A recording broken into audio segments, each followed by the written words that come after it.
It's the 2018 Kansas Sports Hall of Fame induction ceremony, brought to you in part by the Kansas Star Casino, Hotel, and Event Center. Joining a distinguished group of 273 Hall of Fame members, we will see the induction of 11 of Kansas's finest athletes, coaches, and franchise owners to the Kansas Sports Hall of Fame.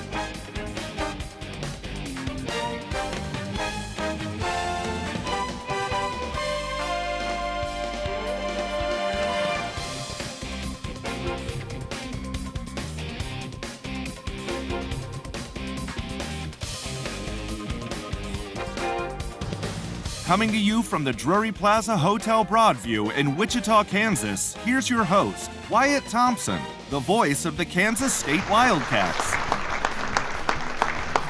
It is indeed an honor to be here tonight to help induct these 11.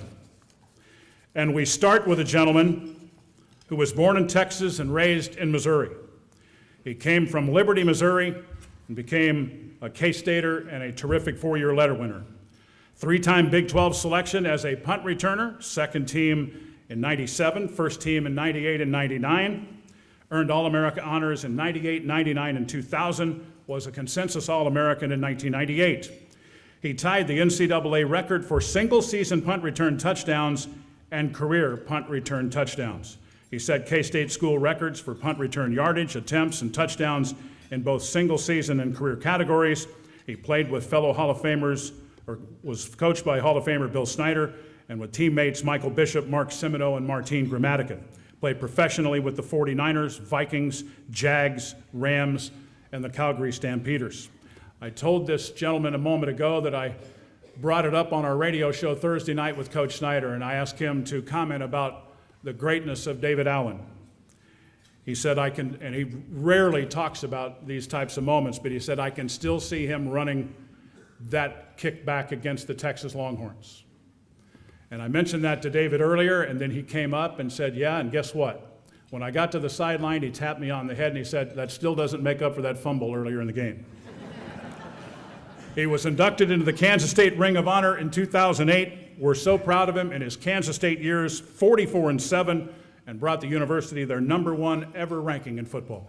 Ladies and gentlemen, your first Hall of Famer of the night, the greatest returner in the history of college football, in my opinion, Mr. Daivd Allen.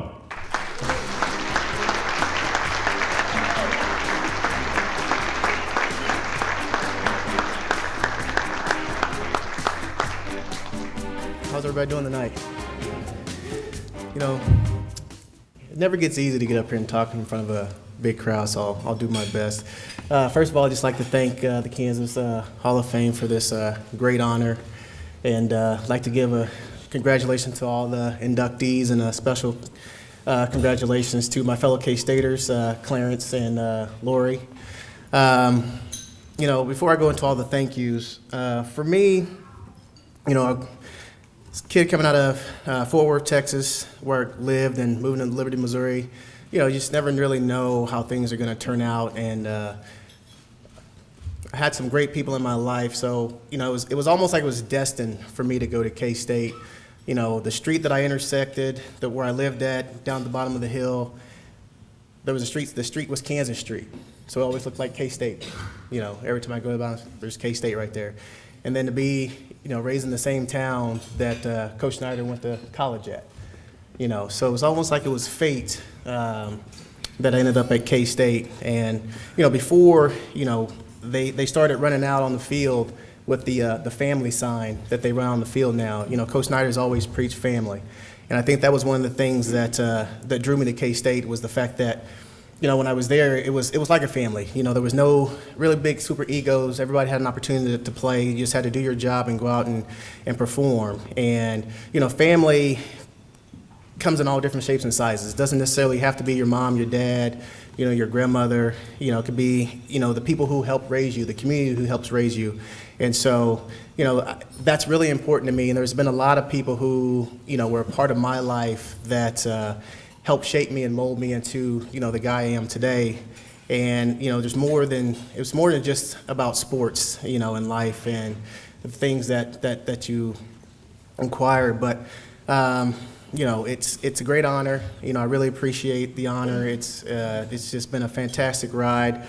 I really have to, like I said, now into the thank yous, the people who were part of my life. My grandmother was a big part of my life. I was raised by my grandmother with me and my brother and 2 sisters. And, she just instilled in us the will to do great things. She taught us discipline, to be honorable, to be respectful, and to try to do the right things, regardless what you have, just to go out and work hard and to persevere, regardless of the circumstances that, are put in front of you. So there's a whole list. I really don't want to take too much more time and try to run down that whole list, but my group of friends are here and at the table here, and my family that's back home that couldn't make it. And like I said, Coach Snyder and my coaching staff, my fellow teammates, without them, there wouldn't be me. I wish every time you get an individual award or a record, there's the guys that, are behind you that are the ones who put in the same amount of work and effort to make things happen. And without those guys, I wouldn't be standing here in front of you guys accepting this award. So I give thanks to all those guys who helped me get to this point. And like I said, my family and friends, Coach Snyder and the whole staff, K-State, some of my K-State families over there, thank you guys for everything that you guys have done. And, thank you for this award, and I really appreciate it. Thank you.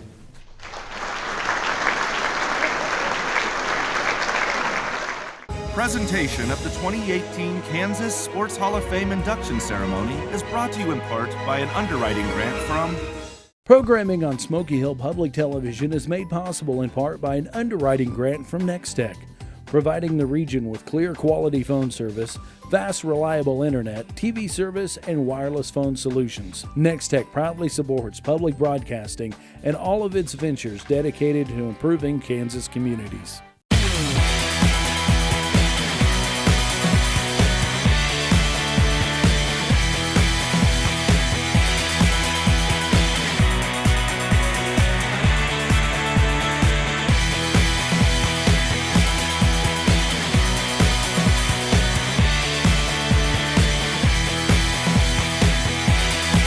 It's all right here at Kansas Star Casino and Hotel, I-35, exit 33, Mulvane, Kansas. Our next inductee was born right here in Wichita, a graduate of Cape and Mount Carmel High School in the year 2000. Ended her high school career with over 1,200 rebounds, that's number 2 all-time. Named All-State and the 5A Player of the Year during her senior season, a 4-year letter winner for Wichita State, 3-time Missouri Valley Conference selection 2001, 2003, and 2004. The Valley Freshman of the Year in 2001. The only shocker in school history with more than 1,300 points and 1,200 rebounds. Set school rebounding record with 1,297. Set school and Valley record for career double-doubles was 67. Averaged a double-double for her career. Named to the Missouri Valley Conference All-Centennial Team. 2-time Missouri Valley Conference Academic Selection 2. Inducted into the Wichita Sports Hall of Fame in 2008, into the Shocker Athletics Hall of Fame in 2010. One of the game's great college rebounders and high school rebounders in this lovely state. Here is Angela Buckner.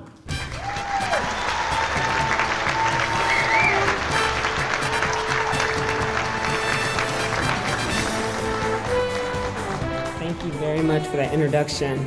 Unlike David, I'm going to have my note cards. That way I'm not up here stumbling and fumbling over my words, so excuse me if I do a little bit.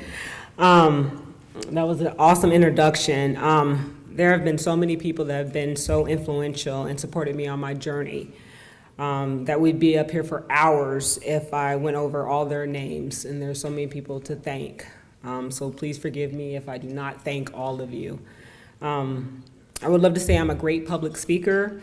This is where my degree in communication and my master's degree in education would come into play, but I still get very nervous in that. So kids, make sure you pay attention in your communications class.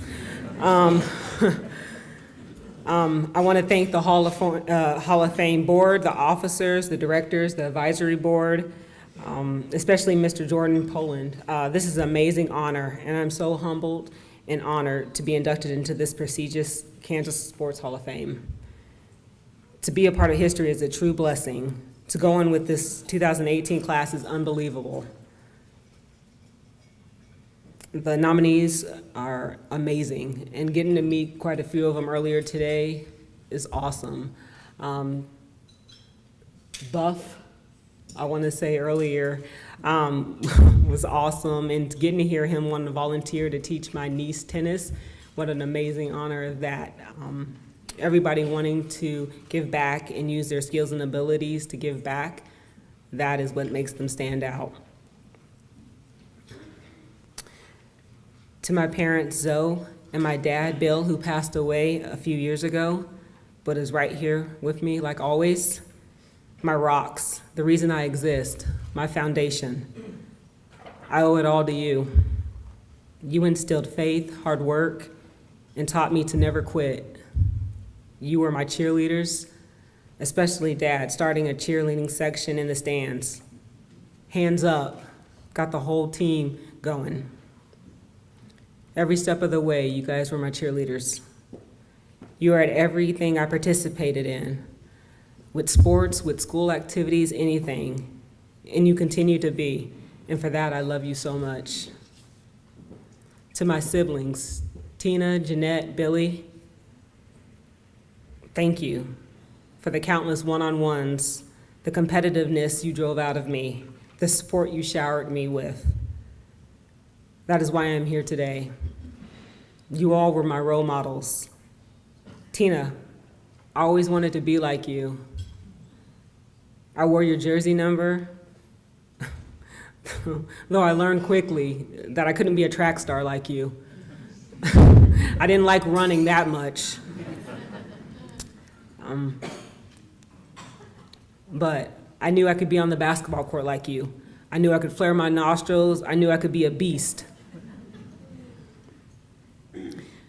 I look at Zoe, Trey, Will, and Carter, and I hope you do the same. I took a little bit of every piece of my siblings and modeled it into my game. My family was my heart, and I am endlessly thankful. To my teammates, Rochelle, Mikkel, thank you for always pushing me and making me better. This induction is because of my teammates, all of them over the years. They all made me better. They helped me in practice. They helped me push on and off of the court. We all became a family. Dysfunctional at times. I mean, we're girls. We're going through it. But a family, at least. A lifelong family that continues today. And I am forever thankful.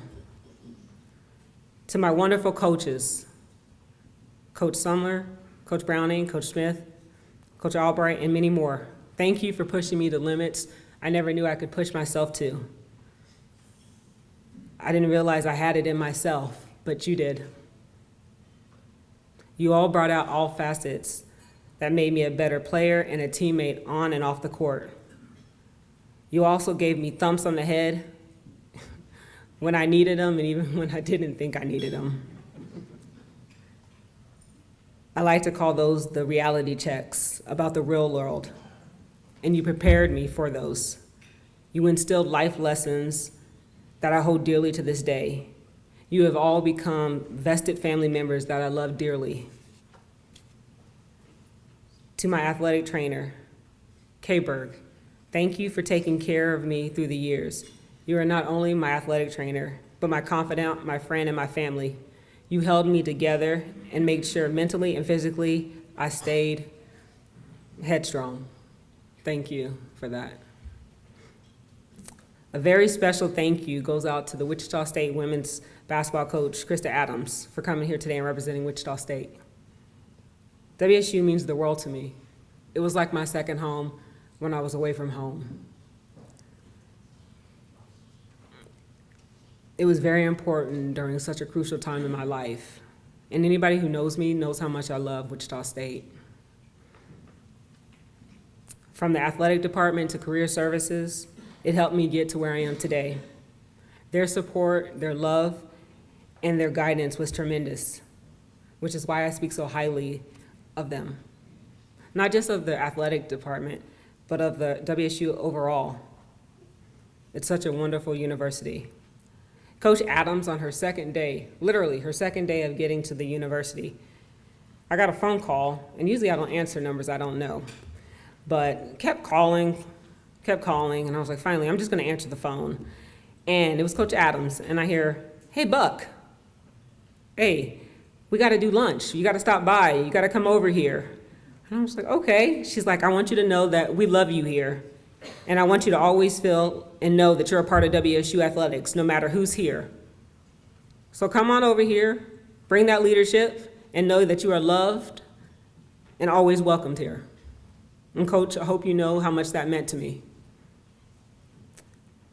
I have to give a special thank you to the Wichita YMCA for allowing me to play with an all-boys team when I was not allowed to play biddy basketball. I was too tall. Can you believe that? I was too tall. Yeah. It was because of you I learned to lead. It led me on to dig a little deeper. Thank you to the Wichita Park and Rec Department for allowing a girls team to play against an all-boys team in Summer Hoop It Up. And that was to you, Coach Tony Sumler. You got us into that league. It opened up the doors, and 25 years later, I'm now the director over at the Lynette Woodard Rec Center. Most importantly, thank you to my hometown of Wichita, Kansas. I stand here today and have the privilege to say I'm one of the lucky few that get to be inducted and play where they are from. I literally grew up in front of the Wichita sports community, and I have to say, we have some of the best fans in the world.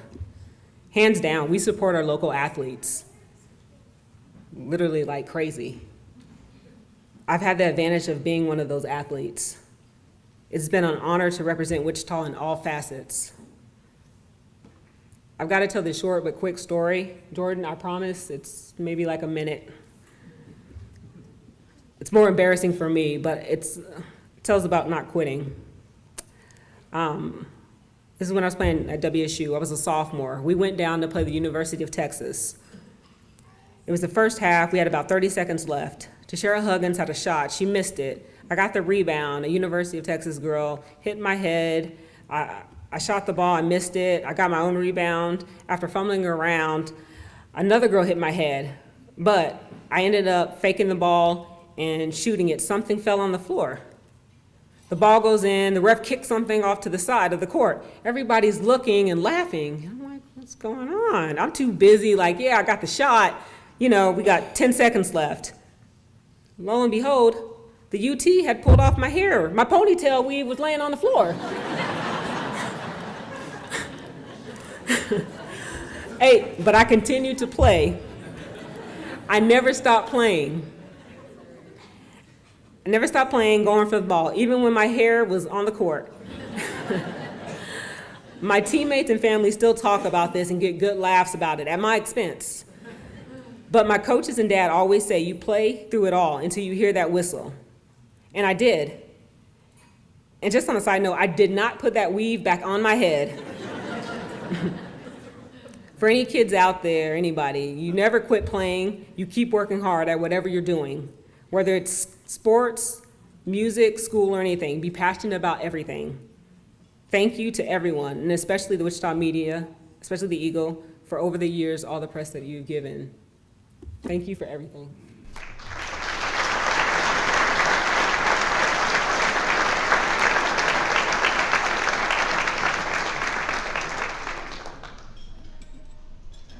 Great story on the hair, by the way.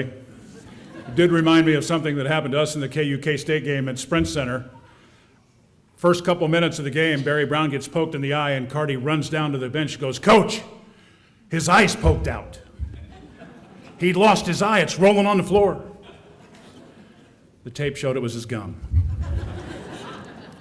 Our next inductee is a Wichita native and comes from the world of tennis. Graduated from Wichita Southeast in '85, a two-time state champion in high school, ranked in the top 11 in the nation as both a junior and a senior in high school. Played collegiately at UCLA, two-time team captain, four-year letterman, two-time Pac-10 conference selection, two-time All-American selection in 1988 and '89. member of the United States Davis Cup team from 1988 to 1993.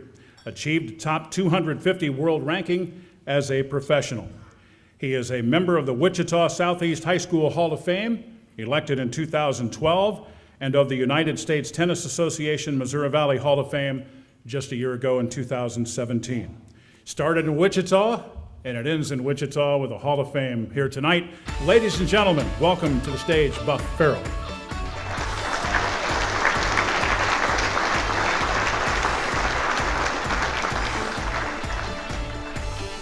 Well, I apologize. I've got a big old notebook, so I guess each time it's getting a little more intense. But well, first off, I'd just like to thank my family and friends. That are here tonight. I'm really excited that they're able to join and celebrate this evening for me tonight, because this is a huge honor for me. I'd like to make an acknowledgement to the loved ones that are not here for me tonight, namely my dad, my coach Mervyn Webster, a couple of tennis players, and all my friends out in California. They couldn't make it. They kind of gave me a hard time, but they, as they usually do. But I'd like to thank the Hall of Fame board, Jim Dunning, the voters, Scott Bagwell for nominating me. It's been an honor to meet the other inductees and be a part of this group and the other Hall of Famers. I'd like to thank Jordan Pollard for making this a really special evening. I was almost thinking there might be a Friars Club jacket that comes with this or something. It's been quite an experience. You know, I love tennis. I loved when I played. And with tennis, when you compete, unfortunately, there's a lot of losses that come with it, and I had epic disappointments. You know, it's funny, I heard John McEnroe say the same thing I felt for the last 25 years, and that is, I've been trying to forgive myself for 25 years because, you know, when you don't go out on top or you don't go out on your own terms, you tend to be hard on yourself. And I felt like I'd almost let myself down, my family down, my coaches, friends, community. It was ridiculous. You know, and a few years ago I stepped back and I put it in a completely different perspective. And I just realized how positive and blessed I was. And this night is just a further tribute to that. Because tennis was not easy. I was the shortest guy. Angela, I never had problems with being the tallest. I was always the shortest, and in fact, she called me tiny earlier today. And then Daivd Allen said, oh no, he's buff, which he thought was funny. I got that a lot as a kid. But you know, somebody once said tennis was arguably one of the toughest sports to compete in because, you know, there's no coaching. I mean, even though what we might have heard lately, but there's not supposed to be any coaching. There's nobody else out there. There's no corner man or caddy or manager. There's no clock. You have to KO the guy. You have to finish it off. In the pros, if you don't win, you don't get paid. You have to call the other guy's lines. It's very personal. It's one-on-one. It's match play every time you go out there. And you take it very personally, and it's a very intense sport. And I played at the peak of the tennis boom. And there was the McEnroe and Borg and Connors and Everett and all these people, and millions of people played tennis at that time, And it was, like I said, for 25 years I just focused on my disappointments, my losses. And what was sad was I couldn't even remember a match I had won. And I won a lot of matches, actually, but I couldn't remember one of them, and that is pathetic and frightening, and it's not very healthy. And so, you know, I changed the way that I looked at it. And the reason I started playing tennis was because I was the shortest guy out there. I got picked on. I got picked on at school. I got picked on because my name was Buff. Tennis was something that I saw early on, that I could beat somebody no matter how big they were, and I liked that. And when I started playing, I got pushed around on the court, and so I developed a very aggressive, physical style playing because I did not like somebody to take it to me. I wanted to take it to them. And I worked my tail off. A lot of people they realize I spent a lot of time on the court, but off court I spent a tremendous amount of time cross-training. By the time I was like 17, 18, just to give you an example, I'd worked up where I could jump rope, speed rope, for 20 minutes or whatever. And I'd do that 6 times a week, and 1 time a week, I would set my kitchen timer for 20 minutes, and I did not allow myself to miss. And if I missed, I told myself I'd start over. Well, it's easy when you miss at 18 or something like that, but when you get down to like 2 minutes and you miss, I about threw my jump rope through the window, but there was nobody down there. I remember there was a moment of reflection where I could just go upstairs and say, hey, I jumped rope for 18 minutes, that's pretty good. But when I set that clock back to 20 minutes and I got through it and I made that adds a little grit to you. And, I worked very hard. But all that grit and all that stuff is not going to make some kid from Kansas competing against the California kids and the Texas kids and the New York and Florida and all these other tennis heavy areas, and I'm from Kansas and I'm the shortest guy. It's kind of weird that I got to the level I did, and it's only because of this community and the rare combination of individuals and community leaders and friends that are here tonight and my family. It starts with my family and probably my grandfather being the first. He was a baseball player during the Depression. He was a tough old bird, and he pounded into our heads, a winner never quits and a quitter never wins. And he just ingrained into me that love of competition and never giving up. And the apple didn't fall from the tree. My mom's here tonight, and I'll get into my mom in a minute, but just for whatever it's worth, among other things, she coached swimming under Coach Bob Timmons, who's in the Hall of Fame. She was the lead cheerleader for the 53 WSU team that got to the Final Four, and she was the homecoming queen with Cleo Littleton at WSU, probably the first interracial homecoming king and queen in the country, if I was to guess. And so I was always surrounded by sports. My brother was a top-ranked swimmer, and he's unfortunately not able to be here tonight, but he made a lot of sacrifices as well because of my tennis, and at the end of the day, he was always, my biggest fan. And then, as I said, my dad's not here. He brought a lot of levity to the whole deal because my mom was pretty serious, pretty intense, and my dad was pretty funny. And at the same time, my dad probably had the highest set of expectations and standards for me. They raised me on John Wooden. I know every John Wooden saying in the book, and I would highly recommend it to any of your kids. And then coaches. I traveled the world. I was around the best coaches in the world. And every one of them knew that my secret was the coaching that I got here in Wichita. And it was no mistake that I worked with the people that I did. And I owe a lot to a lot of the local pros, Myron Pushik, Rex Code, that spent time with me.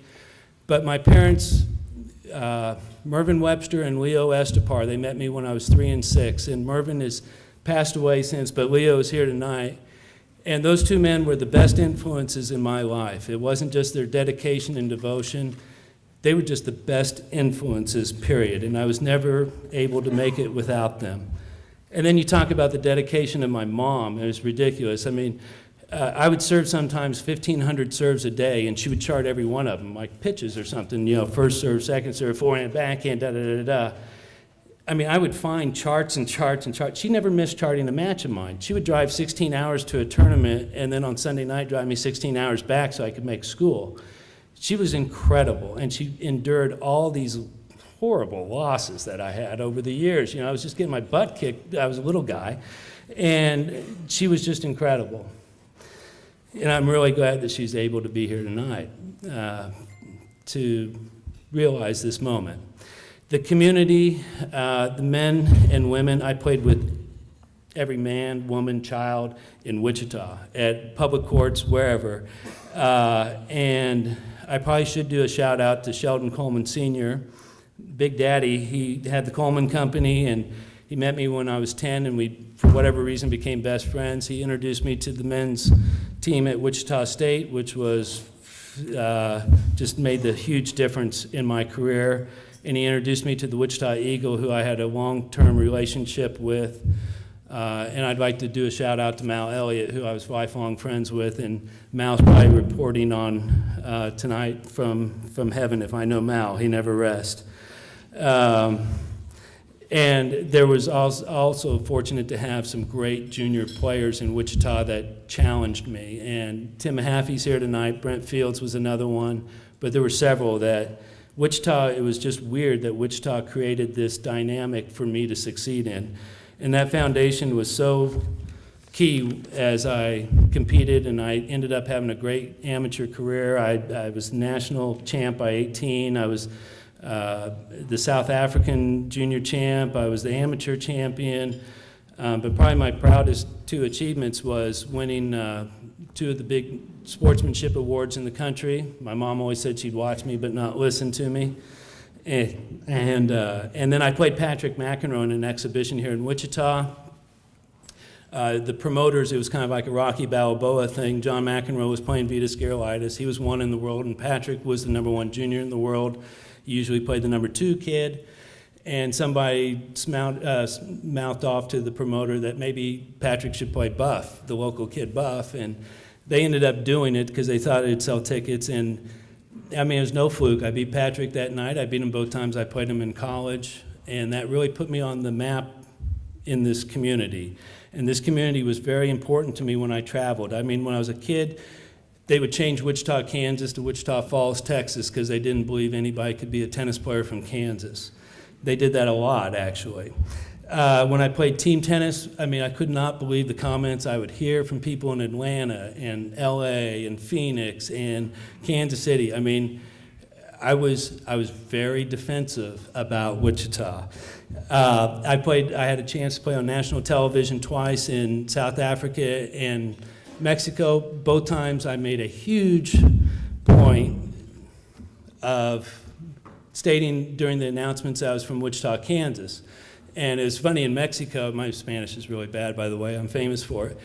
And I was trying to explain to the guy that I was from Wichita, Kansas, because they kept saying I was from Los Angeles, California or something. And so I was trying to explain it to him, and finally I said, Wichita, Kansas, in El Centro de Estados Unidos. And he's like, Kansas. And he's like, Farrow from Wichita, Kansas. And my friends gave me crap for that for years. But it was important to me that people knew that I was from Kansas, that I took pride in where I was from, and I took pride on behalf of my family, my coaches, my community, because I was competing against New Yorkers that I did not like.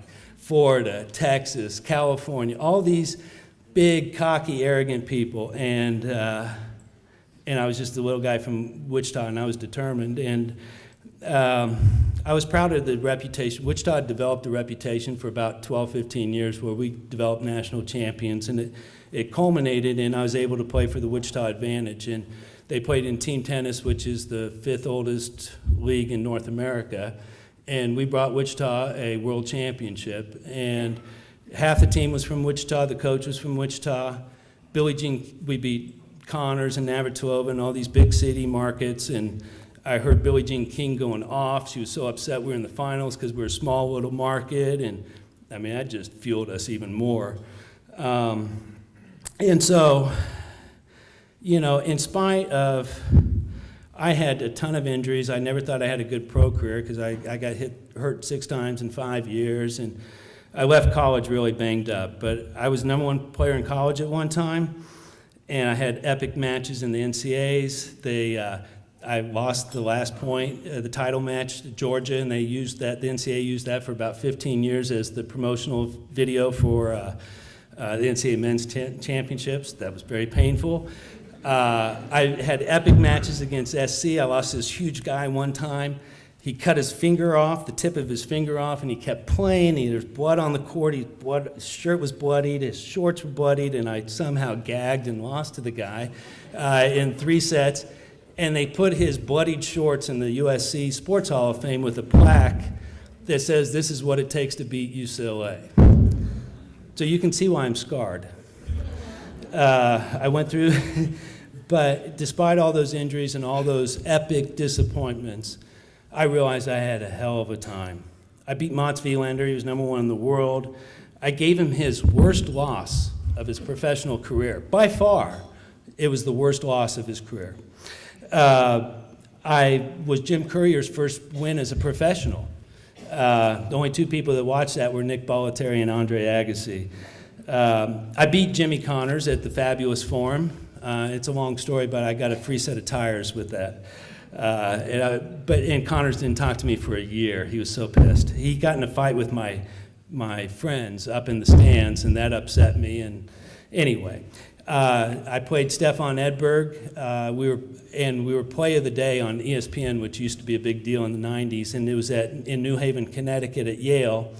And so I was at a bar with my friend Brett, not Kavanaugh, Brett Garnett, and the bartender had me get on top of the bar and drink a half yard in front of everybody and get a standing ovation when they played my Play of the Day. So I had a lot of great experiences. I played Bjorn Borg twice. I beat him twice. I was McEnroe's practice partner. We played 3 out of 5 sets with wood rackets, and we boogie boarded. And I mean, I played in front of some of tennis's greatest players: Fred Perry, Rod Laver, Billie Jean King, Arthur Ashe. I played in front of celebrities, Tom Watson and Dick Vitale and all these people. Wilt Chamberlain used to come to our practices every day and sit at the top of the stadiums as the co-eds would go back up to the dorms. It was almost like you could see a counter on top of Wilt's head, like 10,001, ding, 10,002. It was crazy. People might not get that joke, but Wilt was an amazing specimen, and it was amazing to me that he would come out and watch our practices. I even got a chance to play in front of a president once. President Ford, former President Ford, was going to be at our match that night, and I was so fired up because I kind of liked Ford because he was with Dole in the election, and so I'm playing this huge hitter, first game. Bam, bam, bam, bam, bam, bam, and I win this big long game, and I hit this unbelievable shot, and I'm so fired up, and I'm going to change sides, and I'm like trying to get President Ford's eye, and I look over, and he's falling asleep, and so the Secret Service and Betty Ford took him out during the changeover, so he didn't get to see the rest of my match, but tennis was very good to me, and this is a huge honor. And I'm glad that after 25 years, I was able to put being, not cutting myself any slack. I'm glad I put that aside. And I hope that my friends and my coaches and the community and my family can enjoy this moment with me because they certainly deserve it. My son's here tonight. He is a 6th-generation Wichitan, and I hope that this is a proud part of his heritage. Going forward. But thank you so much.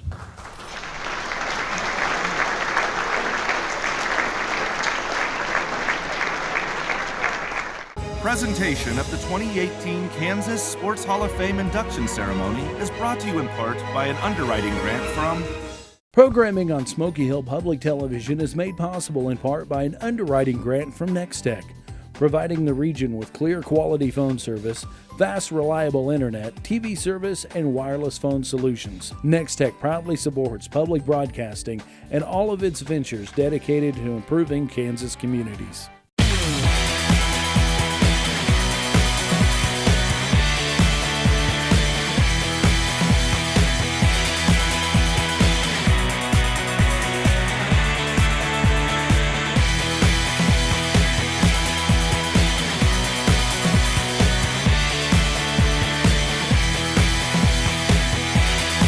It's all right here at Kansas Star Casino and Hotel, I-35, exit 33, Mulvane, Kansas. Our next inductee was born and raised in Lyons, Kansas, competed in track and field at Southwestern College, won 2 state championships in cross country at Winfield High School in 1973 and 74 before becoming a head coach, and a really, really good one at Southwestern College. From 1980 to 2010, won 31 straight KCAC cross-country titles. From 83 to 2011, won 29 straight KCAC track championships, won a total of 85 KCAC titles, coached 7 NAIA national champions, 101 All-Americans, was named KCA Coach of the Year 63 times, 31 in cross-country, 32 in track. He's the namesake of the track at Southwestern College, and rightfully so. Southwestern College Athletics Hall of Fame inductee in 1991, and to the NAIA Hall of Fame in 2001. He once said, "I've been very, very fortunate." I think we should say, so too were those kids that he coached. Families too. Jim Helmer, ladies and gentlemen, please welcome him to the stage.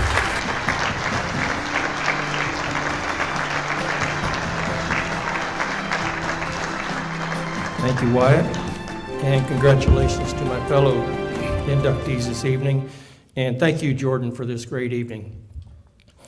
When Jordan called me, I guess 3 months ago, with the news that I would be included in the induction class for the Kansas Sports Hall of Fame, my first reaction was, well, he's dialed the wrong number. He's talking to the wrong guy. And then he called me Coach Helmer, and then reality started to sink in. So my next thought was, of all those amazing, talented, gifted, proficient, successful, and famous people in the Hall of Fame. And then my thought was basically just being humble and grateful that I would be included in that group. I've often been asked how it's possible to win so many cross-country and track conference championships and so many championships in a row. And when I think about that, sometimes I think things happen that just can't be explained logically, at least not completely. But I do know there's a whole lot more to it than just by being pretty good at what I did. There have been a lot of people who helped and supported me along the way, and I want to acknowledge and thank some of them this evening. First, I want to thank Winfield High School and Southwestern College and those responsible at those schools for giving me the opportunity to pursue my goals and dreams and for the support they gave me. I'm so grateful for our family. My parents were amazing supporters of our cross-country and track teams, and I'm really pleased that my mom's here tonight, along with my sister and my niece. I feel my dad's presence here this evening, and I know he's really proud. And I said a while back, I wish I had a nickel for every mile my parents drove and chased us all over this part of the country to support us as athletes, and then in my coaching career at Winfield High School and Southwestern. Thanks for always being there for our teams and for me. And thanks to the bottom of my heart to my wife, Deb. She's always been our #1 fan and cheerleader. You managed our household while pursuing your own career as an elementary school teacher and librarian, often without me there because I was at practice or meets. And I'm so grateful for your love and support through the good and the bad, the ups and the downs, and for helping me keep my perspective on what's really important. Thanks to our son Corey and our daughters Cassie and Ashley for supporting me and understanding why I couldn't always be there for you. I missed a couple of state championship performances because I was off in California coaching our track team. And I regret that, but thank goodness for videotape. And they're all here this evening with their spouses and their children, and I am so grateful for that. It was an honor and privilege to coach Corey and Cassie at Southwestern, and a dream come true for a coach and a mom and a dad when they both earned track and field All-American honors. I want to thank the coaches who worked so hard, who sacrificed so much, who contributed so much to our success along the way, and some of those are here this evening. And everyone knows there are no championships won, no honors earned without the athletes who play the games and compete in the meets. I'm grateful for every athlete I had along the way that I had the opportunity to coach, even the knotheads who challenged me and made me work harder than I wanted to at times. And I guess we survived it together because several of them are sitting right back there. And they're very successful at what they do now. So I guess a few knots on their head were pretty good for them. There are national champions and All-Americans and conference champions and all-conference athletes here sitting back there at those tables. And I thank you and all the athletes you represent in my career so much for your hard work, your dedication, your sacrifices, and your contributions to our success. And finally, I want to thank the Kansas Sports Hall of Fame, its administrators, directors, staff, for selecting me for this great honor. I'm deeply grateful to you and to all those in my life and my career who helped make this possible. I'm accepting this honor on behalf of Winfield High School and Southwestern College and the KCAC Conference and the NAIA, and I'm very, very thankful that the Kansas Sports Hall of Fame recognizes the importance of athletics in the lives of young people at all levels. Thank you again, and have a great evening.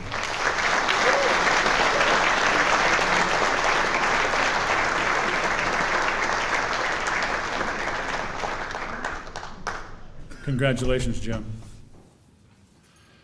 Our next inductee tonight was born and raised in the city of St. Louis. He chose to play at Benedictine College so he could play 4 years of basketball. It was St. Benedict's at the time. Boy, did he take advantage of that decision. 4-time NAIA All-American selection, third team as a freshman and sophomore, first team as a junior and senior. Led the Ravens to the 1967 National Championship. Played for fellow Hall of Famer Ralph Nolan. Set school records for games started, rebounds, assists, and was second in scoring. Held several athletic positions at the school following his graduation, including an assistant in basketball, an assistant football coach, and assistant director for development. He is in the school's Athletics Hall of Fame, elected in 1988, the NAIA Hall of Fame in 1982, a member of the 50th anniversary and 75th anniversary NAIA All-Star teams. Quite a journey from Metro St. Louis to Atchison, Kansas, from national champion to a lifetime of love for his school. Ladies and gentlemen, our next Hall of Famer, welcome to the stage, Darryl Jones.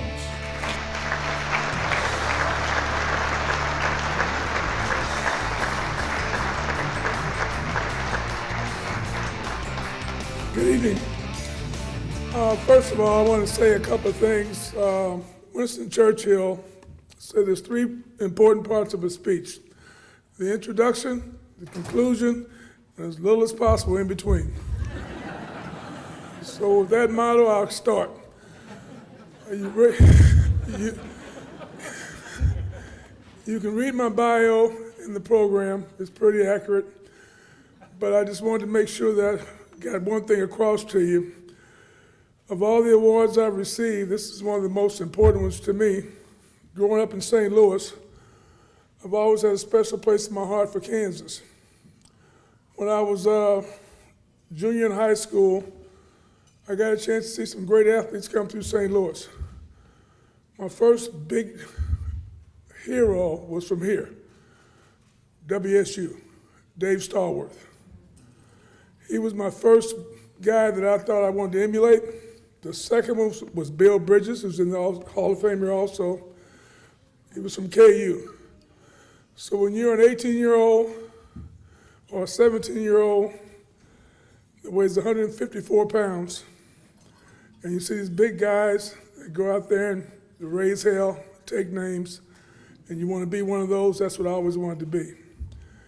And then a friend of mine is also a member of the Hall of Fame here, JoJo White. We grew up playing ball together every day. He went to KU, I went to Kansas, to Atchison, Kansas. But I've always considered Kansas my home. Growing up in St. Louis, going to Kansas where I was accepted as well as I was, it meant a lot more to me to play at St. Benedict's. And now I have 2.5 tables full of people over here that represent those that would like to have attended, but that are here to be here on my behalf. But I want to mention someone to you that you will never hear about if I don't tell you. And he has no idea I'm going to say this. Ralph, stand up. That guy there, Ralph, was my first hero. When I was in 7th grade, I went to a high school game and I saw that guy there. And nobody knows who he is, but he was the first guy that I knew that I saw shovel snow to play basketball. He taught me what work ethic was, which I think carried me as far as it took me, and it stays with me to this day. He taught me what humility was. He taught me what being a role model was, and he has no idea I was going to say this, but I've been thinking about him for a long, long time. And there are people like him that inspired me, therefore I wish to inspire others throughout the years. My daughters are here, my sister is here, my baby sister, by the way, and they've never seen me receive an award that I know of. And this happens to be one that I treasure the most. So I want to thank the Hall of Fame and all the people that have supported me through the years. And it means the world to me to be here. And like I said, you can read my bio. I don't read them anymore, but they're pretty nice. Thanks a lot.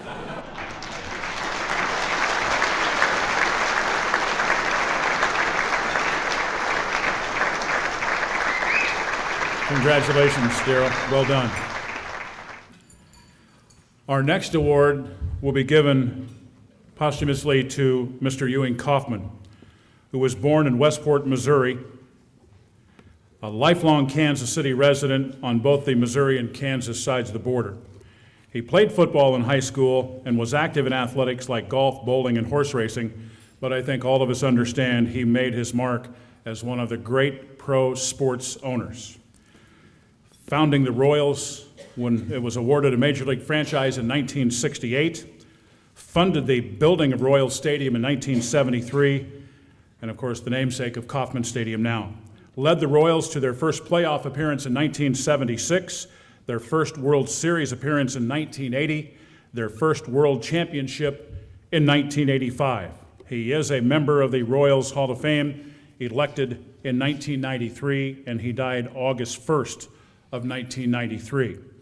If you read the program on Mr. Kauffman, Sean Goodwin, I think, could certainly write it better than I can say it, but here's what he wrote, and I thought it was perfect. Ewing Kauffman brought joy to the people of Kansas City, not only on the field of play through two World Series championships and several American League pennants since 1969, but off the field too, helping those in need and improving Kansas City through his philanthropy and the love of the city.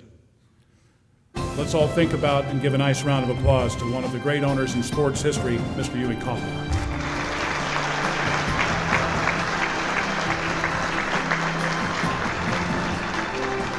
We will be sending that plaque to the Kauffman family.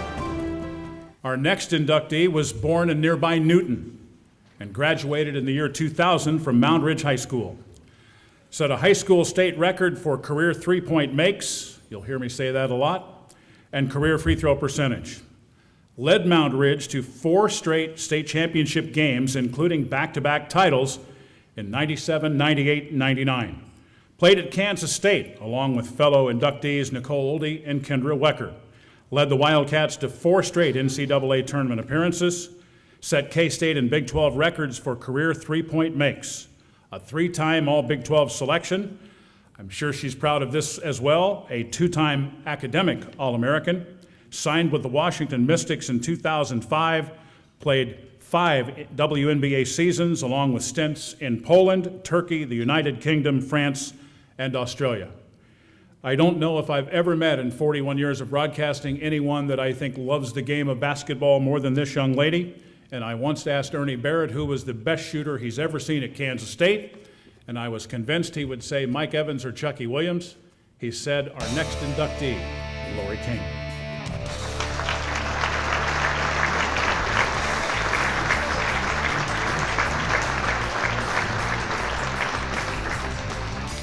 Thanks, Wyatt. It's been really cool to hear your voice on the mic all evening long. Brings back a lot of really great memories from probably my 5 favorite years of my career, which is my time at Kansas State. I know I've got an awesome table back there. He mentioned I'm an academic All-American, so I might as well point out Jill Shields, because she was the person kind of in charge of academics, and she's probably the reason I was able to get that award. So, but those have been 5 or 6 really difficult acts to follow.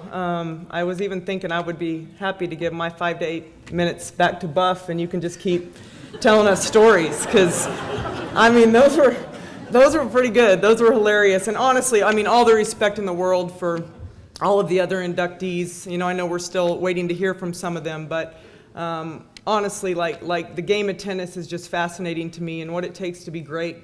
And the competitive uniqueness, I guess, of that sport is just, it's unbelievable. So, of course, congratulations to all the other inductees, the ones we've heard from. I gotta say, Angela Buckner, as she was up here, I just remember when we were in high school, the Wichita Eagle had her on the front page, and it just said, the enforcer. And that was kind of the first time I had heard of Angela Buckner, and honestly, I just about called her Angela Enforcer, because for the rest of my career, I just thought of her as the enforcer.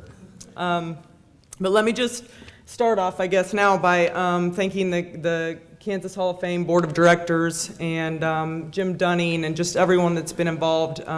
Obviously, everyone has also mentioned Jordan Poland, and he's just done an amazing job from the get-go with this event. And so this is an incredible honor for me, and one that after having a chance to walk around the museum this afternoon and see the enshrinements of so many Kansas legends, it's hard to believe that I deserve something like this, but you know, and a couple of my teammates, Nicole Oldie and Kendra Wecker there, along with probably one of my biggest role models, Jackie Stiles, and someone that, you know, is just a salt of the earth kind of person, but you know, just such a trailblazer, I think, for sports in the state of Kansas is just, you know, an honor that I'm so grateful for, and I couldn't feel more honored. I do want to stop and just also say a thank you to Linda Hargrove. I don't know where she is. There she is. I haven't had a chance to say hello to her yet, but I hope everyone in this room knows just how instrumental she's been in female sports and in women's sports in the state of Kansas, and she's done so much for us, and that's enough reason for me to pause and say thank you to her as a female athlete. But she also is the one who gave me a shot at the WNBA when she was the GM with the Washington Mystics, and so she really kick-started my professional career, and I'll always and forever be grateful to you for that. And just, you know, I can't believe I'm actually joining you in this Hall of Fame, because I think, you know, you're a little above my level. But I suppose I'm here today because, for whatever reason, God gave me a passion for basketball and a passion to reach the highest level I possibly could.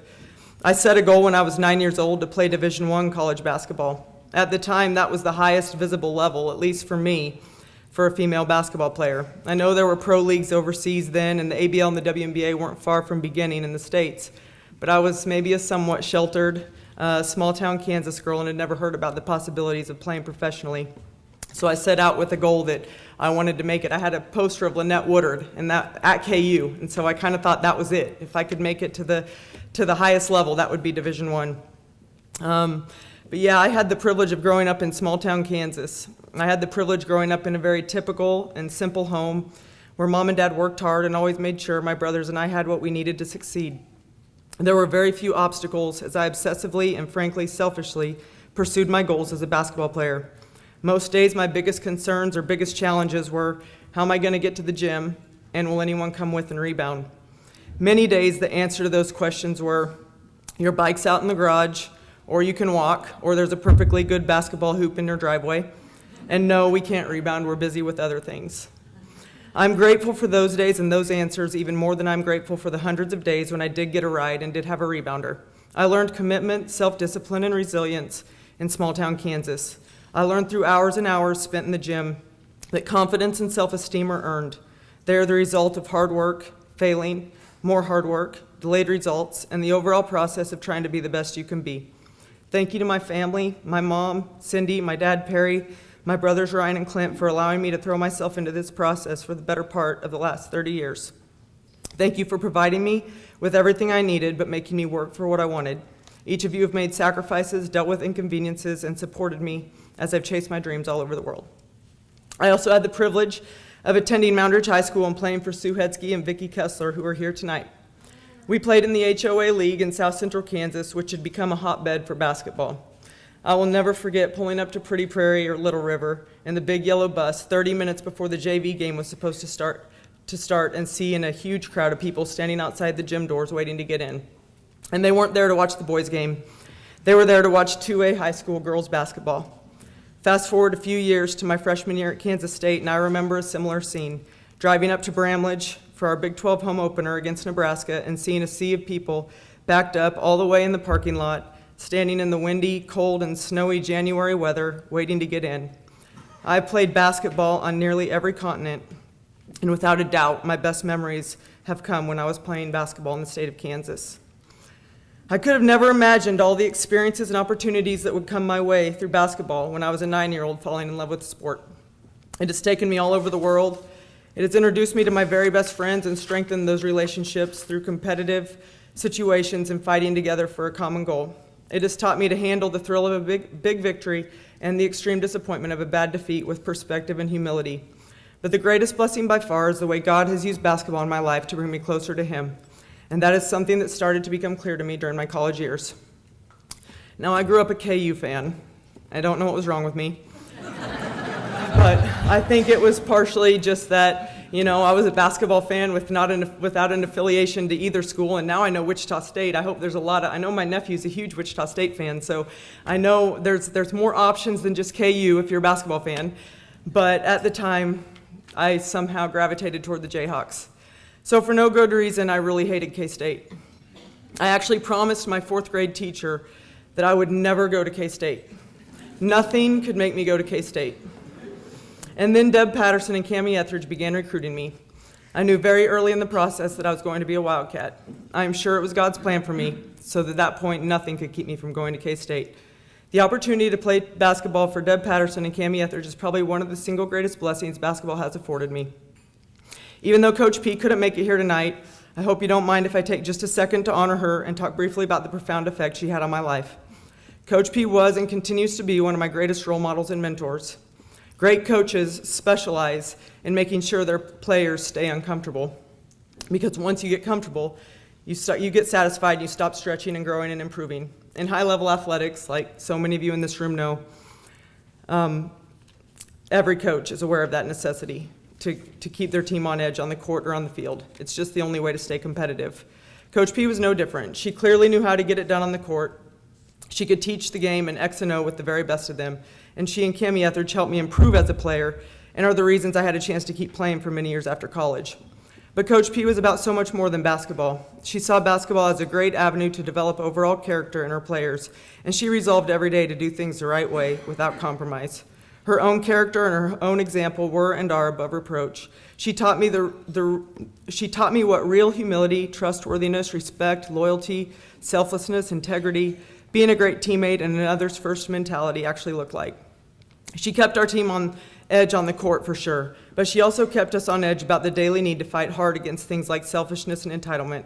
When behaviors were subpar, Kristen Rethman's here, she'll know this, Coach P had a way of peering inside of you and could sense and point out the deeper, bigger issues. She could put her finger on the root of the problem, and she was willing to make me uncomfortable about the many flaws in my character. She wasn't afraid to make me question who I really was as a person. In today's world, that sort of questioning or introspection about what is truly on the insides gets a bad rap. But what I learned is having someone in your life who cares enough about you to hold you accountable not only for your actions or in sports your performance, but also for your thoughts, your motives, and your heart. That is like pure gold. Sports are temporary. Basketball is temporary, but your character is a matter of eternity. I couldn't be more grateful to Coach P for giving me the opportunity to be a part of her top-level program for 5 years and for growing me in godly character and teaching me to strive after the best things rather than only after success on the basketball court.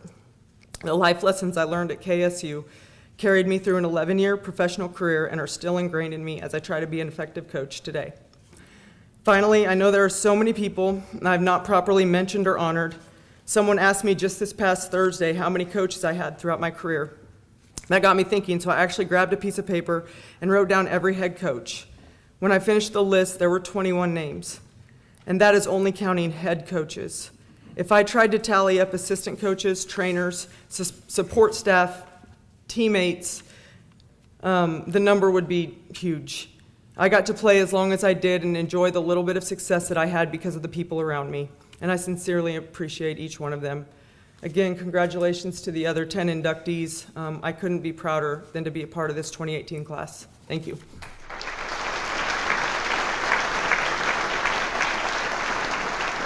Presentation of the 2018 Kansas Sports Hall of Fame induction ceremony is brought to you in part by an underwriting grant from... Programming on Smoky Hill Public Television is made possible in part by an underwriting grant from Nextech, providing the region with clear quality phone service, fast reliable internet, TV service, and wireless phone solutions. Nextech proudly supports public broadcasting and all of its ventures dedicated to improving Kansas communities.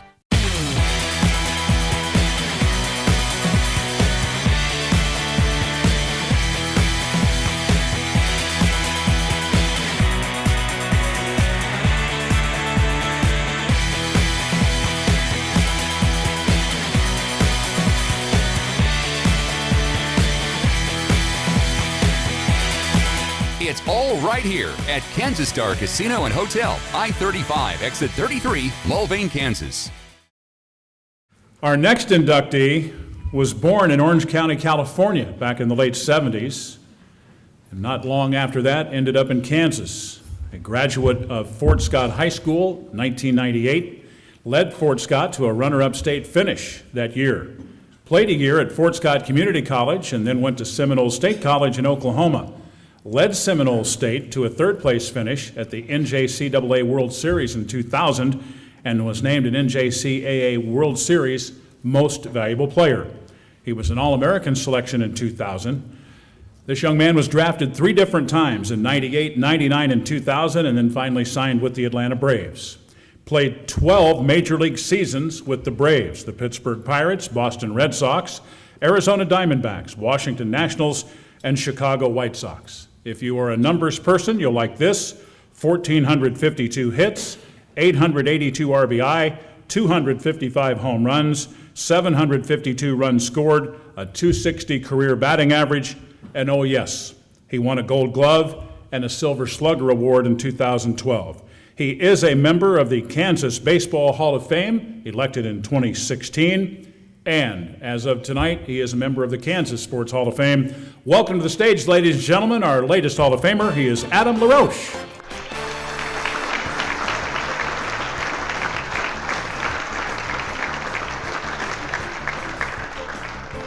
Thank you. One of the things that would drive me crazy going into any city we would play in, and this was throughout my whole career, was I'd go in and the first day, up on the scoreboard where they have our bio, would be, Adam LaRoche, Orange County, California. And I would always have to go into the clubhouse manager or whoever's in there and say, you've got to call up and put Fort Scott, Kansas up there instead of Orange County. And I was just thinking about my dad mentioned it earlier when we were looking through the brochure here. And, I think one of the reasons that would drive me crazy is because I was so proud, and I was listening to Buff earlier, just so proud to be from Kansas. And anybody I would talk to that's, I think a lot of people don't think anybody lives in Kansas, because I've got people ask all the time, where is Fort Scott and what is there to do there? And I'll tell you what, there's some great people. There's some huge deer, which I love. So this is an awesome honor, and to everybody involved, the committee that nominated me, pretty special to have this in my home state. To Seminole State for coming up here, driving all the way up to support me and be a part of this. Thank you guys. That means a lot. I was only there 1 year back in 2000, but it was a life changer. And I'll never forget you guys coming up here to support me. Good friend Nate Robertson over here, local hero, major league pitcher and good friend of mine. Actually, Nate's dad, Dick Robertson, is also from Wichita and probably one of the best coaches I've ever had. He's not here with us tonight. My brother Jeff, my biggest fan, and still to this day, anything I need, he's there and always has been. Dropped whatever he's doing to come show up and help out, so thank you. Two of the greatest blessings that God has given me in my daughter Montana and my son Drake. Been an absolute joy to be able to travel the country and play this sport and have the support from those two. And my mom, she was the glue and the heartbeat of our family over the years, just raising us on biblical principles and not falling into maybe the ways of the world, but guiding us in that direction. So I really, really appreciate that and love you. She was also my personal hitting coach, and she had a unique way of doing that. You know, it was nothing to go 0 for 4 with 4 strikeouts. We lose the game. I leave 8 or 10 guys on base and have a voicemail from my mom after the game, wondering why I keep taking the first pitch right down the middle, and then follow up with swinging at the slider in the dirt. It reminded me that I was driving her and my grandma crazy, but I say that kiddingly. She's the best. And my dad, my dad played baseball. We got to grow up around this game and taught us a lot about baseball, my brothers and I, but more importantly, just what it meant to have character, integrity, humility, just about being a man and making sure that we knew that was way more important than anything we did in this game. And to be able to take that throughout my career, and I don't act like I was a great kid. I wasn't even a good kid for most of my life. But I did take a lot of that to heart, and even though it took a few years to sink in, it finally did. And then my wife, Jennifer LaRoche, who's also been my best friend since 1995 when I met her in Fort Scott, Kansas, and been with her ever since. I think we've been married, 18 years, I think. And then last but definitely not least, my Heavenly Father, for not the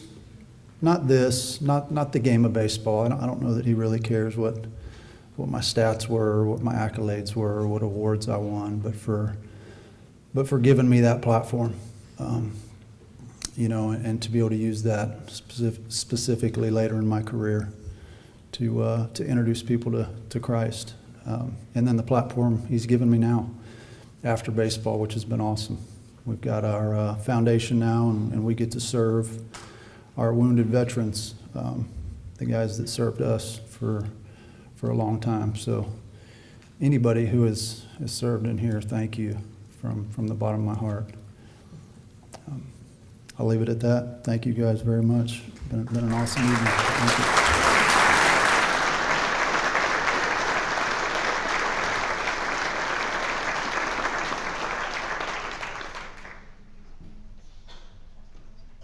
Congratulations.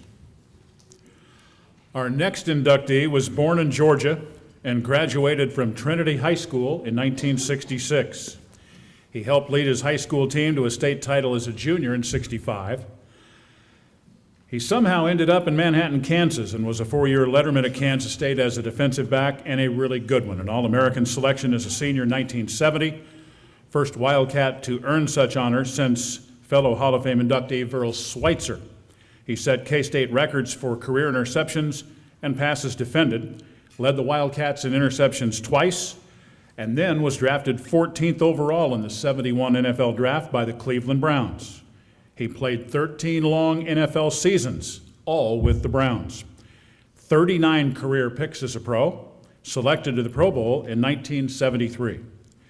He is a member of the K-State Athletics Hall of Fame from 2003, the Cleveland Browns Legends from 2012, K-State Ring of Honor in 2015, and the Atlanta Sports Hall of Fame in 2016. This will be the third for me introducing him as a Hall of Famer, following the K-State Athletics Hall of Fame and the K-State Ring of Honor. His first flight ever to Manhattan, his latest brings him to the Air Capital City. Ladies and gentlemen, Clarence Scott.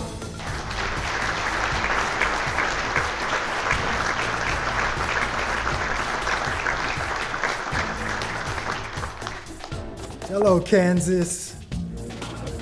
Kansas, I love you. Yes, I do. I love you, Kansas. Adam and Laurie, they just set it up for me. Adam and Laurie, I appreciate what you came up here with. It's all about being better. This life is all about being better today than you were yesterday. That's what I heard from Laurie and Adam LaRoche, is that the reason we're here, this is a time where we all from different backgrounds and different cities and different states, but here we have something in common that will allow us to come together now. We're one family right now. Do you feel it? Do you feel like the Kansas State Hall of Fame, the state of Kansas Hall of Fame is one family at this point in time? Because God is first. And it's all about getting better. You know, no matter what your profession, football, baseball, basketball, track, teacher, psychiatrist, whatever you are, it really doesn't matter, except you find something that will allow you to submit yourself to learning, submit yourself to being taught every day. At the end of the day, you want to be better than you were when you woke up that morning. That's what it's all about. And Adam said it didn't matter, man. And Laurie said God told her to go to Kansas State. She wasn't sure if she wanted to go to K-State. And here I am. I grew up in Atlanta, Georgia. So what am I doing at Kansas State? Why did I go all the way out to Kansas State from Atlanta, Georgia? Because God sent me to Kansas State, and He protected me in every way. He grew me up in every way. When I was 5th grade, the Cleveland Browns were my favorite team because of Jim Brown. The Cleveland Browns have always been my favorite team. And I tell people I graduated at K-State in the first round of the 71 draft. I got chosen by the Cleveland Browns. Out of Kansas State, I was the 13th player taken in the first round, first defensive back, taken in the first round of the 71 draft. John Riggins, my good buddy, was the 4th player. He was the first non-quarterback. The first 3 quarterbacks was Jim Plunkett, Joe Theismann, Archie Manning. And then John Riggins from Kansas. John Riggins is a Kansas boy.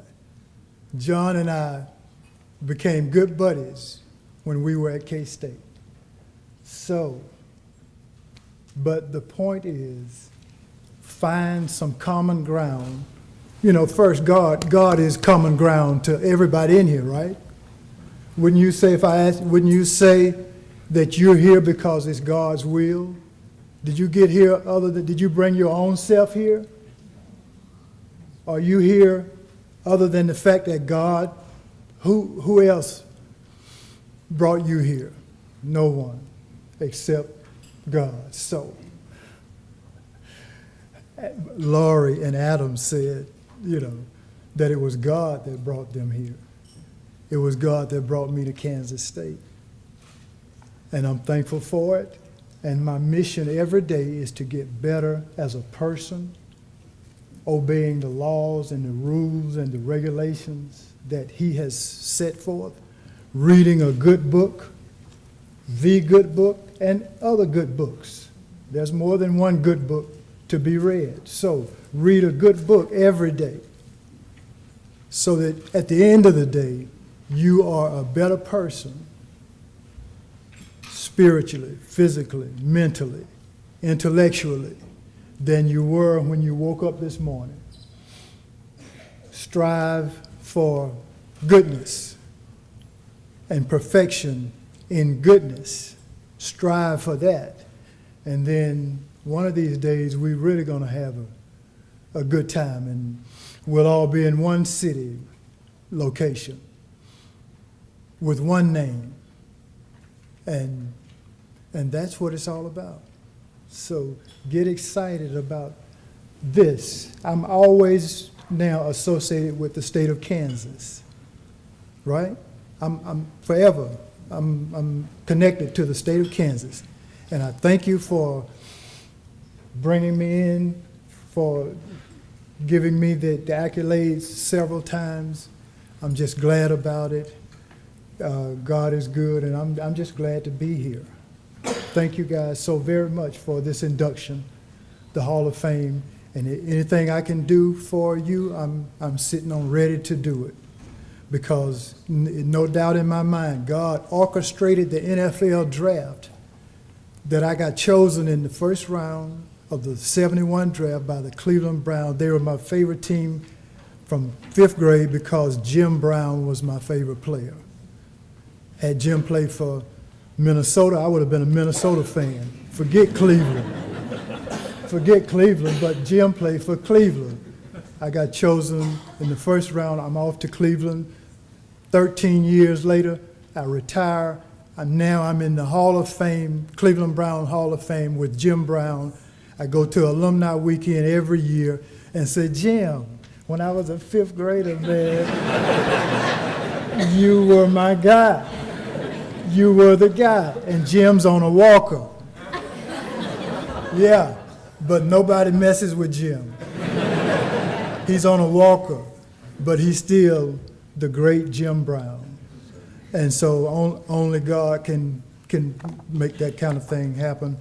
And I'm glad to be a part of this operation. Congratulations.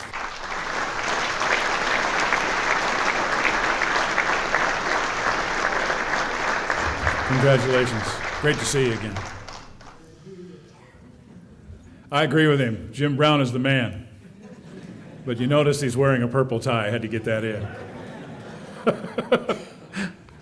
Our next inductee is an alum of Atchison High School. He was a very, very fine athlete and then became an amazing coach. He played football and baseball at Pittsburg-St, captain of the football team there in 1973. All-conference quarterback selection in 73. Began his coaching career at Bishop Ward in Kansas City. Spent a year at Topeka Hayden as coach in 1979. Named Pittsburg-St. Mary's Colgan head coach in 1980, and boy did it start rolling from there. Won 5 state championships, had 6 runner-up finishes, led the Panthers to a state record 66-game winning streak from 2000 to 2004. Crazy. Coaching record 346 and 80. I'm sure he will tell us one of his thrills was he had his sons go through and he coached them with the Panthers, and then each went on to play at Pitt State. This gentleman is a member of the Pittsburg-St Athletics Hall of Fame, elected in 2005. When he entered his final season as a coach, he was ranked 45th in the nation among active coaches in terms of number of wins. This is one fine football coach. Ladies and gentlemen, Chuck Smith, our latest Hall of Famer.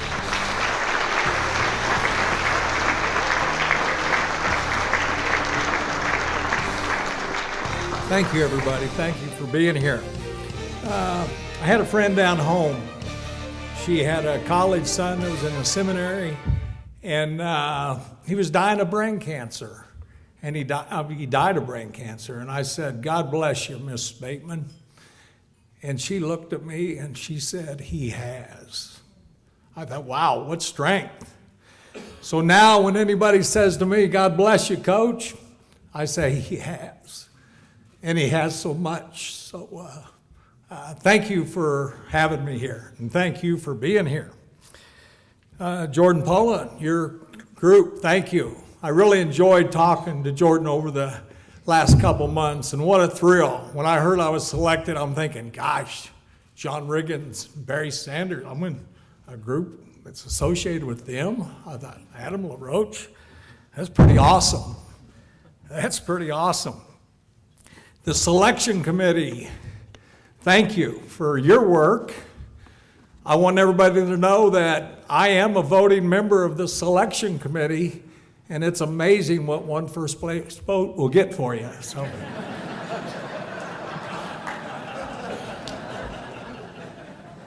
The class of 2018, what a privilege it is to be with you. I enjoyed talking to you down at the Hall of Fame office.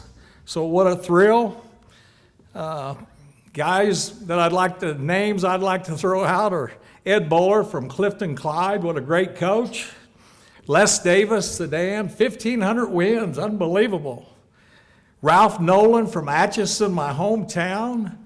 Ralph Nolan went to Mass one day, and Ralph Nolan said, "How you doing, Coach?" I said, "I made it." Wow, Ralph Nolan's calling me Coach. The coach of the 50 years NAIA, and he's calling me Coach. I thought, what a thrill. And Darryl Jones. I probably wasn't happier than anything than Darryl Jones coming on this year with me. In the 1960s, when I was in high school, the late 60s, there was a lot of turmoil. And the world needed a Darryl Jones. And he was Mr. Atchison. I mean, he was Mr. Atchison. I'm in high school. He's Mr. Atchison. The world today needs another Darryl Jones. And Darryl, I want to thank you for the influence you had on my hometown and Benedictine College. Dr. Dennis, it'll always be St. Benedict's to me. Pittsburgh friends, thank you for being here. Kim, Jeff, thank you. Jeff's my golf monitor. And Ray Ryan, thank you for the phone call. You know, Pittsburgh's been great to me. I met my wife there. We have 7 beautiful children. You know, you talk about Hall of Fame. She's in the Hall of Fame. 4 boys, all my quarterbacks, little nepotism. 3 girls, all cheerleaders, all wonderful people. Guys, 7 for 7, graduate of college, 7 for 7 married, and 7 for 7 wonderful in-laws. So, Beth, thank you. I'm in the Hall of Fame because of you. Thank you. My high school teachers, when I look back on my high school days, I was very shy, very quiet. And the only way I could really relate was maybe to play football or basketball or baseball or whatever. So my high school teachers really took me under their wing and really helped me. When they say it takes a village, it takes a village. And people did that for me. And I can't thank them enough. Jerry Baumgartner, I was driving to Emporia to see him one day, and they had a sign said, Teachers Hall of Fame at Emporia, Kansas. I thought, gosh, I have 10 teachers from my high school that should be in that Hall of Fame. They were wonderful, wonderful mentors and great teachers, and they cared about all of us. And Pat Forbes ought to be in that Hall of Fame, and Frank Crispino ought to be in that Hall of Fame. So, gosh, I thought there should be more of them. If you're a teacher, if you're a coach, I have 4 of my children are, thank you. What a noble profession. It's a hard one. And maybe it's even harder now than it was when I got into it. And but thank you very much. You know, talking about my school a little bit, I'm in the Hall of Fame because of St. Mary's Colgan. What a great school.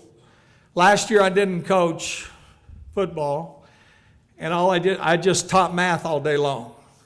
And the students are they make mistakes, and they do things they shouldn't do, but they were so good to me. They were so polite. I keep telling them, guys, politeness will take you a long way. And I'm so thankful to those students. And Mike Watt, P.J. Forbes, Wayne Gilmore's, and they'll be great citizens of our state and of our community. And like I say, I'm just so thankful to all of them. My players, I coached everything at Colgan. If you look at what I coached everything. And I can only thank the great skilled people that I had. I had great skilled people. It's not like I'm such a good coach. I just had really, really good players. And I'm thankful to them, and I pray for them every day, as well as my students. You know, I might be the only coach in the country, the only football coach in the country that coached a young man that had a heart transplant. His aunt said to me he had a big heart. He had somebody else's heart, but he had a really big heart. And when they told me that he was going to play football, I said, oh my gosh, no. What kind of a spot is that putting me in? But what a blessing. I'm so thankful for that. Old Travis Newton, like you say, you talk about a big man. That's a big man. The thrill of teaching in a Catholic school, you know, are the faculty. I'm so thankful to them, the students, but the sisters and the priests. You talk about people dedicating their life to something. The fathers, thank you. I expect that many at my funeral, so I really appreciate you being here. So thank you very much. That means so much to me. I would like to be a little bit of an advocate. Clarence and I talked before. I'd like to be an advocate for the game of football. I think as a country, we're getting softer. You know, we're getting softer. There's nothing wrong with growing up a little bit poor. There really is not. My son Nick said to me one time, he said, Dad, remember when there were 7 of us and it was somebody's birthday and we'd get a $4 Little Caesars pizza and everybody got one piece? You remember how special that was? And it was so special. There's nothing wrong with not having everything. It's so important to work for what you get. And I'm thankful for my parents because I am privileged. I had 2 parents that loved each other, that raised my brothers and sisters, that made us work, and gave us, you know, the ability to survive. Just having 2 parents, you parents are so important. You know, concussions, again, football, I'm advocating football. Concussions don't bother me. And the reason I say that, forgive me for getting a little political here, but 71,000 people in America died last year from drugs. 71,000. You know what that means? They had too much time. When they're playing football, they don't have time to do those things. They have to do what the coach said. The coach expects them to keep their training rules, and it's nothing but a positive. So parents say, oh, I'm not going to let him play football. I'm going to buy him a truck. 37,000 people died on our highways. Make them walk, you know. Make them walk. It won't hurt them. It won't hurt them.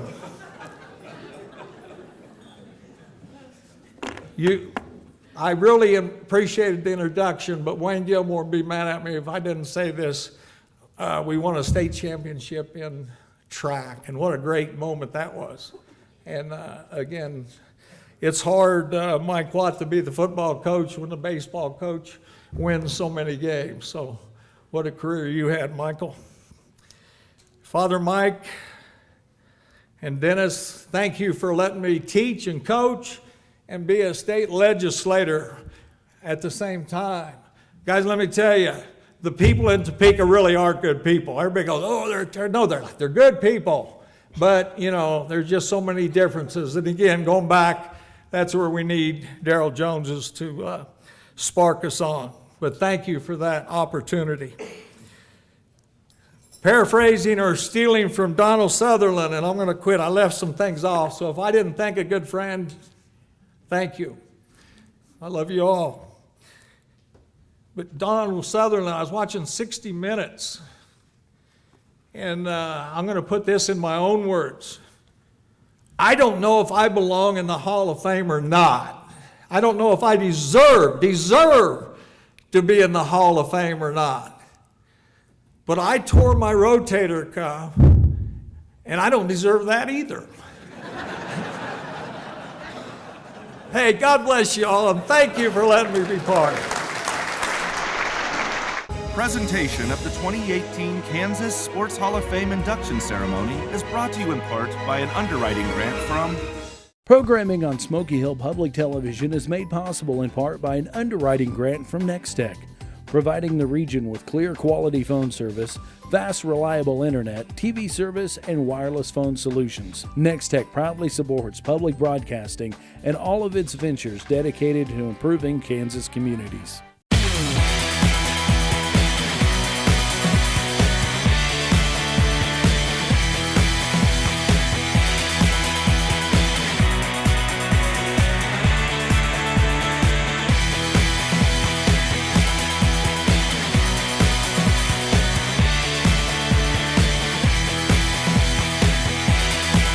It's all right here at Kansas Star Casino and Hotel, I-35, exit 33, Mulvane, Kansas.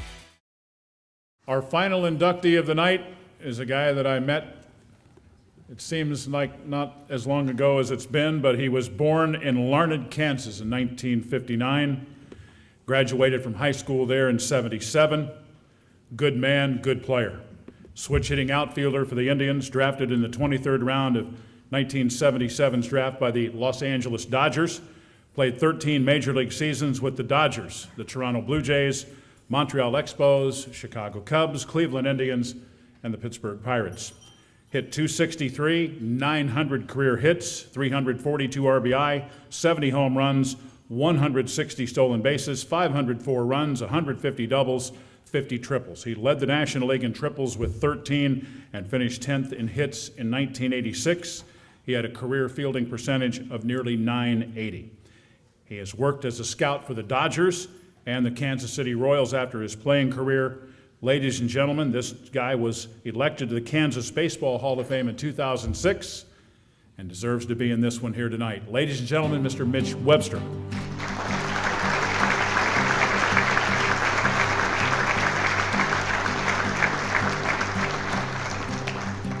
Thank you all. What an awesome night. What a great night to be at Kansas. And thanks for the board of directors for voting me in.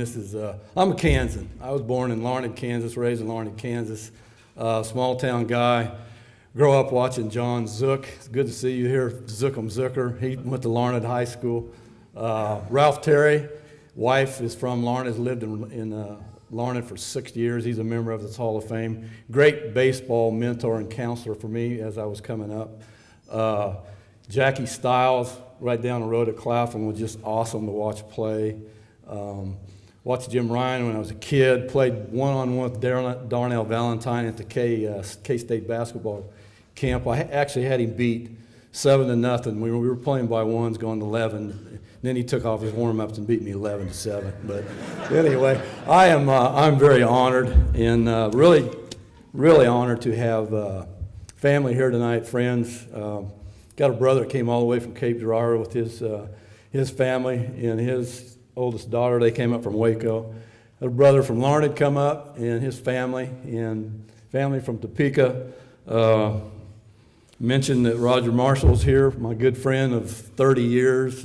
Busy schedule's got to turn around and go back to Kansas City tonight. So thanks for being here, guys. It's hard to be up here, David. You're right. It's hard to be up here in front of these people and tell your story in such a short time. But I love you, Clarence. I love where you're at. I love your heart. because there's one thing I learned from baseball is that it was my God. I was raised in a great sports family with Steve, who my older brother played at Wichita State, and Randy played at Fort Hays State and KU. My dad was elected into the Southwestern College Hall of Fame as a basketball player, but played pro baseball. So I was raised an athlete to go, as a scout now, we look for championship players, and we always talked about is character and habits, is it God-given or is it learned? Well, it's learned, and I was so blessed to be taught and mentored and see these my brothers and my dad compete and show me the right way to get after it. And raised in a Christian home where I was saved and met Jesus when I was 12. But I tell you guys, when I was in 1985, I was a Major League Baseball player. It took me 7.5 years to get to the big leagues. And my life verse is Matthew 16:26. For what does a man gain if he inherits the whole world but loses his soul? Well, that kind of hit me, because when I got in my mind and in my heart, I believe I was a Major League Baseball player, and there was still something missing. But I knew the truth, and he had put me in a great place to recommit my life to him, and with great teammates that walk the walk in the major leagues, which is tough to do because you have enough money to get whatever it is. So baseball's greatest lesson to me is what God showed to me, the difference between the worldly and the spiritual and the things that last. So I've got a different story. Laurie talked about small town Kansas. Larned was probably 4,500 when I was there, and I think the program says it's 2,000 people now, but we didn't have high school baseball. So I have to be very thankful to John Keenan, who was the area scout for Los Angeles Dodgers, who signed a very crude green high school baseball player who came from a high school, didn't have high school baseball. To tell you how green I was, when I went to Lethbridge, Alberta to start my baseball career, I didn't play the first 10, 11 games. We had a lot of college guys, but when I got in the lineup, I didn't come out. But I was stuck in a mental funk that was probably as bad as I ever was. I was the first 2 weeks I played, I missed first base 5 times. And finally the manager called me and said, "What are you doing?" I said, "Well, you won't believe it, but I just came out of track season." I was a track guy because we didn't have baseball, and I was a long jumper. And when you miss the board, you run through the pit. And he's looking at me like, "You mean you can't stutter, step, and hit first base?" I'm like, "Not right now." So Hall of Fame voters, forget that story, because you're probably thinking, what do we got up here now? But anyway, what a great career. Great teammates. Hall of Fame, probably played with 8 or 10 guys. I played my best in Montreal, and I found out when I got traded from Montreal, I played there 85, 86, 87, 88. I went to the Cubs. And when I left there, I became a lot worse player because I was hitting in between Tim Raines and Andre Dawson. And I was playing in the outfield between Tim Raines and Andre Dawson. So it was a great ride. Very, very tough game to play. Taught me a lot of lessons. And my greatest fan sits here with us tonight. My wife, we've been married 36 years, and she saw the minor leagues. Like I said, I played 7.5 years in the minor leagues, and we had, I think, we had 18 different places our first 5 years we were married. I mean, you go to spring training, you get apartments, you get demoted, you get promoted. So she was there for all of it to really believe in me, and she really believes that I'm a Hall of Famer, because we would talk about when guys in Major League Baseball would become ineligible or get busted or do things, she would say, "You're going to make it. You're going to make it. They're all going to be disqualified, and you're going to make it." But she was there through all the moves. I would break camp with Toronto or L.A. or Montreal, and really wouldn't know where we were going. And when I was with Toronto, she would have to just drive the car north out of Florida, out of spring training. You're either going to stop in AAA Syracuse or the big leagues in Toronto. But so it was not all glamour, but She is my biggest fan, and I actually tried to write a poem for her tonight. So you really think I'm a Hall of Famer? That means more to me than when my teammates called me a gamer. You're a gamer, you can hit, you can play. That's the words I wanted them to say. But you were there when I was good or bad, through the hot streak slumps, moods, happy or sad. You are the glue that keeps our family together. All the moves, the rentals, you made it all better. So I thank you, Lord, for this one whose love is so true. I smile deep down inside when I think of growing old with you. So thanks, Jennifer. Thanks, family. And thanks, Hall of Fame. Have a great night.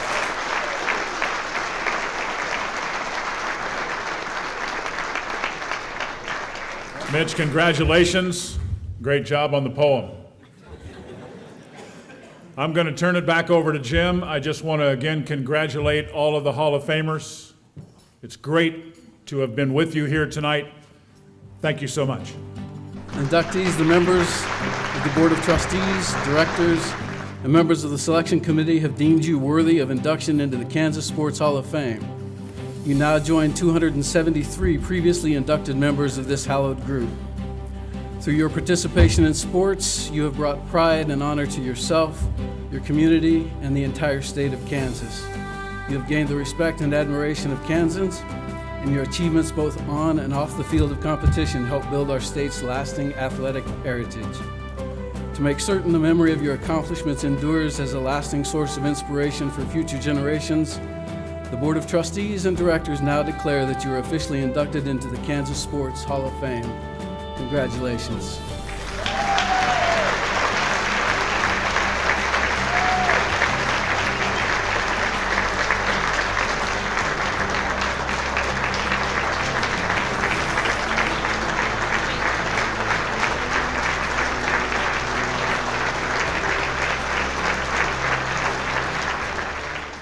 This has been a production of Smoky Hills Public Television, the Kansas Association of Broadcasters non-metro station of the year 3 years running.